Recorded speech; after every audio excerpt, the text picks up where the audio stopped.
PR হলো proportionate representation, আনুপাতিক হারে প্রতিনিধিত্ব।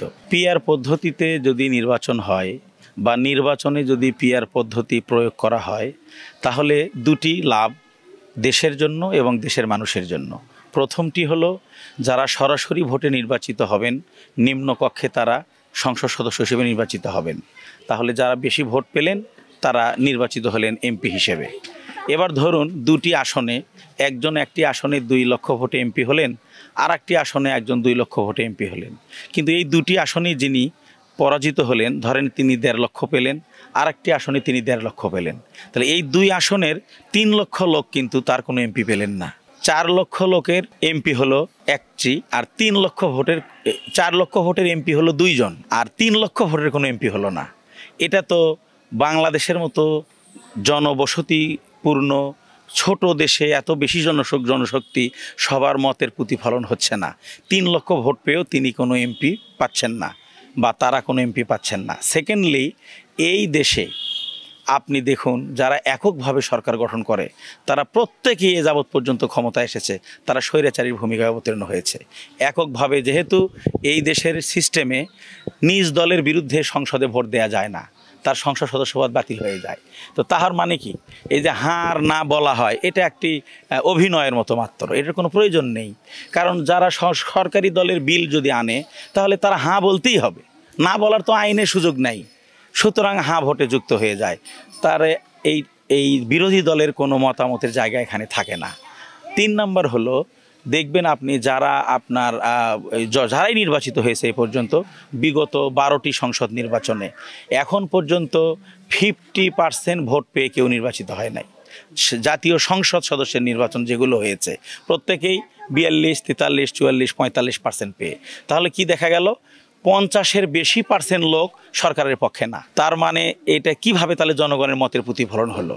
প্রকারান্তরে যদি পিআর আসে তাহলে পিআরের পদ্ধতিতে দুটি লাভ। 1 নম্বর লাভ হলো যারা সরাসরি ভোটে নির্বাচিত হলেন তারা নিম্নকক্ষের এমপি হয়ে গেলেন, আর আনুপাতিক হারে এই যে 1.5 লক্ষ পেয়ে যারা হারলেন, গোটা বাংলাদেশের 300টি আসনে এই পরিমাণ ভোটে যে দল পাবেন তারা ওই সংখ্যানুপাতিক হারে তাদের একটা এমপি তারা পাবেন, যে কয়েকজন হয় আনুপাতিক হারে, সেটা থাকবে উচ্চকক্ষে।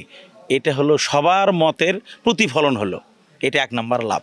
আর দ্বিতীয় লাভ হলো ওই রকম 2 কক্ষ বিশিষ্ট সংসদীয় সরকার ব্যবস্থায় সরকার কখনো একচ্ছত্র আধিপত্য বিস্তার করতে পারবে না, সরকার কখনো স্বৈরাচার হতে পারবে না। কারণ তখন নিয়ম করা হবে উচ্চকক্ষে কি কি ক্ষমতা থাকবে। উচ্চকক্ষের ক্ষমতা থাকবে বিদেশি চুক্তি সংসদে ওপেন করতে হবে, উচ্চকক্ষের ক্ষমতা থাকবে বড় বড় বাজেট উচ্চকক্ষে পাশ করতে হবে, উচ্চকক্ষের ক্ষমতা থাকবে যে বাংলাদেশের পলিসি, সভারেন্টি নিয়ে পলিসি, কূটনীতিক নিয়ে পলিসি, ইন্টারনাল বিভিন্ন নিয়মকানুন নিয়ে পলিসি, এই পলিসিগুলো নির্ধারণ করবে উচ্চকক্ষ।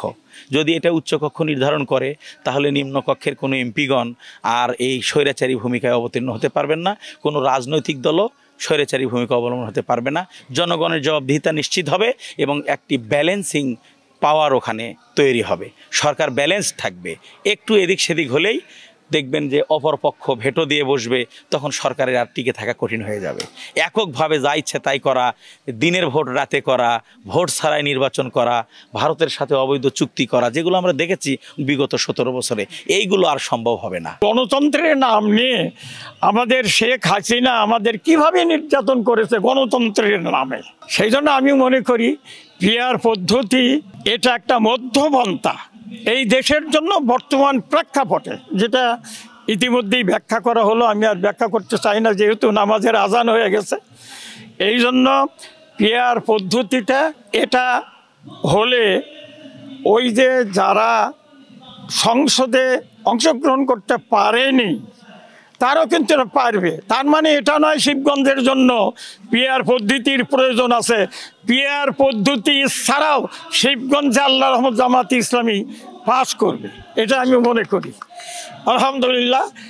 এই আর সাধারণ জনমানুষ এই বিষয়ে গবেষণা করছে, যেহেতু টিভি থেকে শুরু করে ইউটিউব এবং ফেসবুক এগুলো পত্র পত্রিকা, মানুষ কিন্তু এখন কনসাস আমাদের শিক্ষার যেটা পার্সেন্টেজ বেড়ে গেছে, যার ফলে যে আমাদের ওই যে ডাকসু এবং জাকসু ইতিমধ্যেই কিন্তু জাকসু নেতা আমরা বিজয়ী হয়েছি। পিআর পদ্ধতিটা আমরা আশা করি বিজয়ী হবে।